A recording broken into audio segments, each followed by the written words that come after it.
UPPCS सामान्य अध्ययन PYQ and MCQ series Hindi class 27 पहला प्रश्न एक निम्नलिखित में से भारत के पूर्वी तट पर स्थित सबसे बड़ी लैगून झील कौन सी है? ए. Pulicat B. Chilka C. Kolleru D. किलीवेली इस प्रश्न का उत्तर है B. चिल्का झील भारत के पूर्वी तट पर स्थित सबसे बड़ी बर्ड लैगून झील है जो ओडिशा राज्य में फैली हुई है। यह झील न केवल पक्षियों के लिए एक प्रमुख प्रवासी स्थल है बल्कि यह एक महत्वपूर्ण इकोसिस्टम भी है। यहाँ पर हर साल लाखों पक्षी आते हैं, खासकर सर्दियों के दौरान। चिल्का झील का क्षेत्रफल लगभग 1100 वर्ग किलोमीटर है और इसे रामसर साइट के रूप में भी मान्यता प्राप्त है। यह स्थान बायोडायवर्सिटी और पर्यावरण संरक्षण के लिए महत्वपूर्ण है। अगला प्रश्न 2. नाइट्रोजन एक आवश्यक अवयव नहीं है। ए. क्लोरोफिल का B. RNA का C. DNA का D. कार्बोहाइड्रेट का इस प्रश्न का उत्तर है B. नाइट्रोजन कार्बोहाइड्रेट के लिए आवश्यक अवयव नहीं है। कार्बोहाइड्रेट मुख्य रूप से कार्बन, हाइड्रोजन और ऑक्सीजन के अणुओं से बनते हैं और इनमें नाइट्रोजन की आवश्यकता नहीं होती है। जबकि नाइट्रोजन का उपयोग अन्य जैविक अणुओं जैसे RNA, DNA और क्लोरोफिल में होता है। इन तत्वों में नाइट्रोजन आवश्यक होता है क्योंकि नाइट्रोजन न्यूक्लियोटाइड्स और प्रोटीन के निर्माण में महत्वपूर्ण भूमिका निभाता है जो जीवन प्रक्रियाओं के लिए आवश्यक हैं। अगला प्रश्न 3. निम्नलिखित में से कौन सा शब्द भारतीय संविधान का प्रस्तावना में उल्लेखित नहीं है? A. संप्रभुता B. लोकतंत्रात्मक C. पंथनिरपेक्ष D. संघीय इस प्रश्न का उत्तर है D. भारतीय संविधान की प्रस्तावना में संघीय शब्द का उल्लेख नहीं किया गया है। प्रस्तावना में उल्लेखित शब्द हैं संप्रभुता, लोकतंत्रात्मक और पंथनिरपेक्ष। इन शब्दों का महत्व भारतीय राज्य की संरचना और उसकी कार्यप्रणाली में है। हालांकि भारतीय संविधान एक संघीय संरचना को अपनाता है, लेकिन प्रस्तावना में संघीय शब्द का स्पष्ट उल्लेख नहीं किया गया है। भारतीय संविधान को एक संघीय लेकिन केंद्रीय प्रणाली के रूप में माना जाता है, जिसमें केंद्रीय सरकार की शक्तियां अधिक होती हैं। अगला प्रश्न 4. फवाइदुल फवाद नामक पुस्तक शेख निजामुद्दीन औलिया की बातचीत का विवरण है। इसका संकलन किया था। A. अमीर हसन सिद्दी ने B. अमीर खुसरो ने C. जियाउद्दीन बर्नी ने D. हसन निजामी ने इस प्रश्न का उत्तर है D. फवाइदुल फवाद नामक पुस्तक शेख निजामुद्दीन औलिया की बातचीत का संकलन है और इसे हसन निजामी ने लिखा था। यह पुस्तक शेख निजामुद्दीन औलिया के जीवन और शिक्षाओं पर आधारित है और उनके विचारों, उपदेशों और आध्यात्मिक दृष्टिकोण को दर्शाती है। शेख निजामुद्दीन औलिया दिल्ली के प्रसिद्ध सूफी संत थे और उनकी शिक्षा और परंपराएं आज भी भारत और अन्य देशों में प्रभावी हैं। हसन निजामी ने इस पुस्तक के माध्यम से उनकी शिक्षाओं को संकलित किया और पीढ़ी दर पीढ़ी पहुंचाया। अगला प्रश्न 5. निम्नलिखित में से किस वर्ष में भारत सरकार द्वारा पर्यावरण परिरक्षण अधिनियम पारित किया गया? A. 1982 B. 1986 C. 1990 D. 1992 इस प्रश्न का उत्तर है B. भारत सरकार द्वारा पर्यावरण परिरक्षण अधिनियम 1986 में पारित किया गया था। इस अधिनियम का उद्देश्य भारत में पर्यावरण की सुरक्षा और परिरक्षण सुनिश्चित करना था। यह अधिनियम पर्यावरणीय संकटों से निपटने, प्रदूषण को नियंत्रित करने और प्राकृतिक संसाधनों के संरक्षण के लिए कानूनी ढांचा प्रदान करता है। इसके तहत सरकार को प्रदूषण नियंत्रण, जल और वायु प्रदूषण से संबंधित मानकों को निर्धारित करने और पर्यावरणीय गुणवत्ता को बनाए रखने के लिए प्राधिकृत किया गया। यह कानून भारत में पर्यावरण संरक्षण के लिए एक महत्वपूर्ण कदम था। अगला प्रश्न 6 निम्नलिखित में से कौन सा आर्थिक विकास का प्रमुख कारक नहीं है? ए. पूंजी का संचय एवं तकनीक सुधार। बी. जनसंख्या में परिवर्तन। सी. विशेषीकृत क्रियाओं गतिविधियों में श्रम विभाजन। डी. तकनीकविद एवं नौकरशाह। इस प्रश्न का उत्तर है डी। आर्थिक विकास में प्रमुख कारकों में पूंजी का संचय, तकनीकी सुधार, जनसंख्या में परिवर्तन और विशेषीकृत क्रियाओं गतिविधियों में श्रम विभाजन शामिल होते हैं। ये कारक अर्थव्यवस्था को गति देने में सहायक होते हैं। जबकि तकनीकविद और नौकरशाह एक प्रणाली का हिस्सा होते हैं, वे आर्थिक विकास के प्रमुख कारक नहीं माने जाते।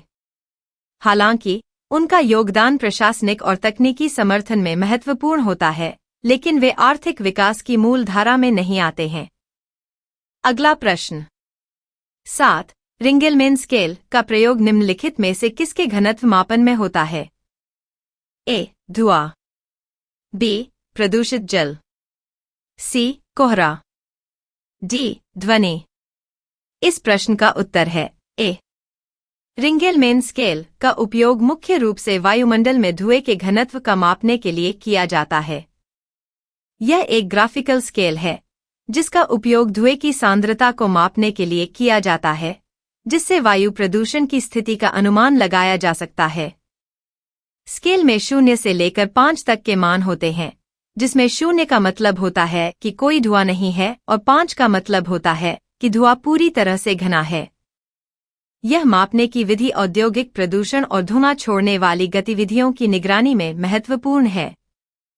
अगला प्रश्न 8. भारतीय इतिहास के संदर्भ में वाइकोम सत्याग्रह के संबंध में निम्नलिखित कथनों में से कौन सा से सही है? 1. यह अस्पृश्यता और जातिगत भेदभाव के विरुद्ध एक सत्याग्रह था। 2. महात्मा गांधी ने इस सत्याग्रह में भाग लिया था। नीचे दिए गए कूट का प्रयोग कर सही उत्तर चुनिए। ए. केवल 1। बी. केवल 2। सी. 1 और 2 दोनों। डी. न तो 1 नहीं 2। इस प्रश्न का उत्तर है सी। वाइकोम सत्याग्रह 1924 में केरल राज्य के वाइकोम में हुआ था। इसका उद्देश्य अस्पृश्यता और जातिवाद के खिलाफ था, विशेष रूप से मंदिरों के पास स्थित सार्वजनिक रास्तों पर अनुसूचित जातियों के लोगों का प्रवेश प्रतिबंधित था। यह सत्याग्रह महात्मा गांधी द्वारा समर्थित था, हालांकि उन्होंने इसमें प्रत्यक्ष रूप से भाग नहीं लिया। सत्याग्रह का नेतृत्व कुंभलंगी माधवन और अन्य स्थानीय नेताओं ने किया था। अंततः यह सत्याग्रह सफल रहा और 1936 में अनुसूचित जातियों को वाइकोम के मंदिरों में प्रवेश मिल गया। अगला प्रश्न 9. शीत प्रकोष्ठ में फल भंडारण दीर्घ भंडारण जीवन देता है क्योंकि ए. सूर्य के प्रकाश का संसर्ग मना होता है। बी. वातावरण में बढ़ती CO2 सांद्रता। सी. श्वसन दर का ह्रास। डी. आर्द्रता का बढ़ना। इस प्रश्न का उत्तर है सी। शीत प्रकोष्ठ में फल भंडारण करने से फलों की श्वसन दर में कमी आती है, जिससे उनकी जीवनकाल बढ़ जाती है। श्वसन दर का ह्रास होने से फल अधिक ऊर्जा का उपयोग नहीं करते और इस प्रकार उनका अपरिपक्वता और सड़न की प्रक्रिया धीमी हो जाती है। इसके अतिरिक्त तापमान का कम होना फल के भीतर रासायनिक क्रियाओं को धीमा करता है, जिससे वे अधिक समय तक ताजे रहते हैं। इस कारण शीत प्रकोष्ठों का उपयोग दीर्घकालिक भंडारण के लिए किया जाता है। अगला प्रश्न 10. सामाजिक विकास की 3 अवस्थाओं का सिद्धांत मूलतः किसने प्रतिपादित किया था? A. Karl Marx. B. Talcott Parsons. C. Herbert Spencer. D. Auguste Comte. इस प्रश्न का उत्तर है डी। ऑगस्ट कॉम्टे ने सामाजिक विकास की 3 अवस्थाओं का सिद्धांत प्रतिपादित किया था। उनके अनुसार समाज का विकास 3 प्रमुख अवस्थाओं से गुजरता है।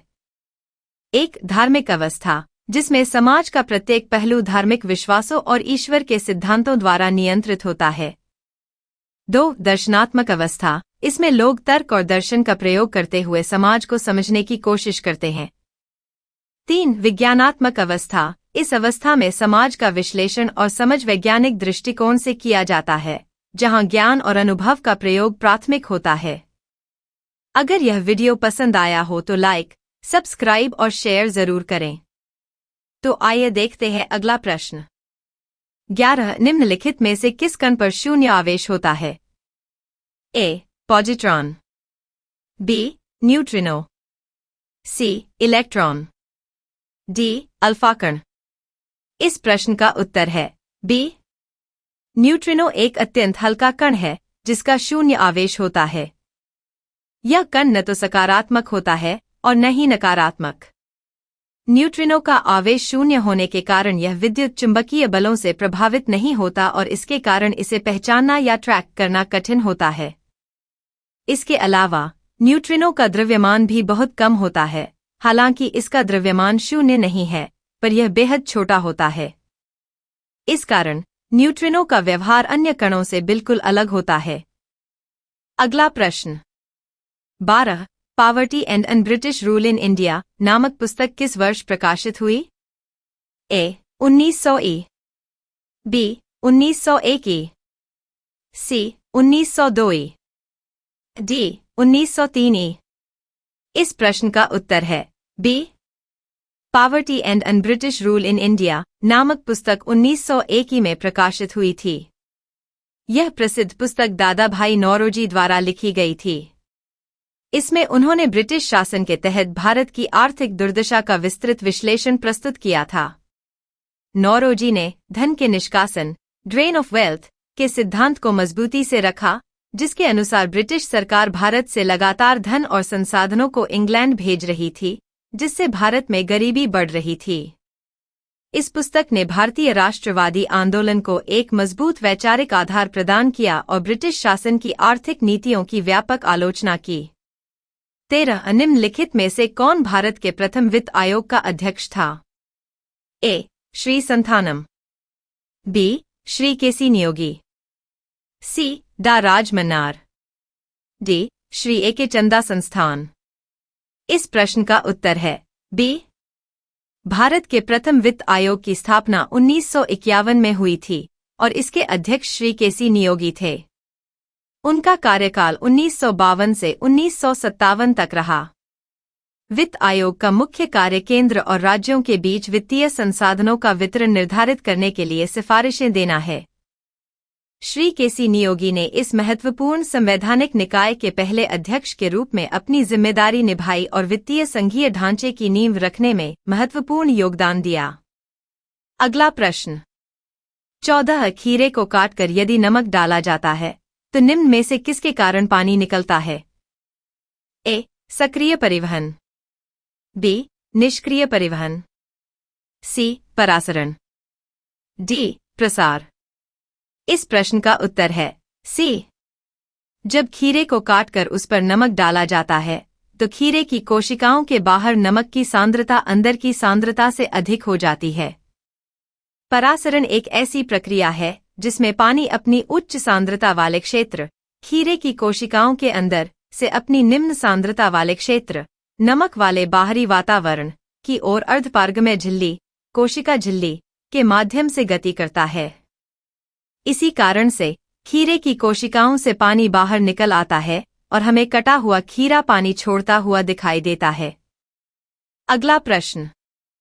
15 निम्नलिखित में से कौन सा रामसर स्थल उत्तर प्रदेश में स्थित नहीं है? ए. सूर सरोवर, बी. समसपुर पक्षी अभयारण्य, सी. सरसई नावर झील, डी. सुरिनसर मानसर झीलें। इस प्रश्न का उत्तर है डी. सूर सरोवर, जिसे कीठम झील भी कहा जाता है, समसपुर पक्षी अभयारण्य और सरसई नावर झील, ये तीनों रामसर स्थल उत्तर प्रदेश राज्य में स्थित हैं। जबकि सुरिनसर मानसर झीलें जम्मू और कश्मीर केंद्र शासित प्रदेश में स्थित 2 जुड़वां मीठे पानी की झीलें हैं। रामसर कन्वेंशन अंतर्राष्ट्रीय महत्व के आर्द्र भूमि के संरक्षण और सतत उपयोग के लिए एक अंतर्राष्ट्रीय संधि है और भारत में कई स्थलों को इसके तहत मान्यता प्राप्त है।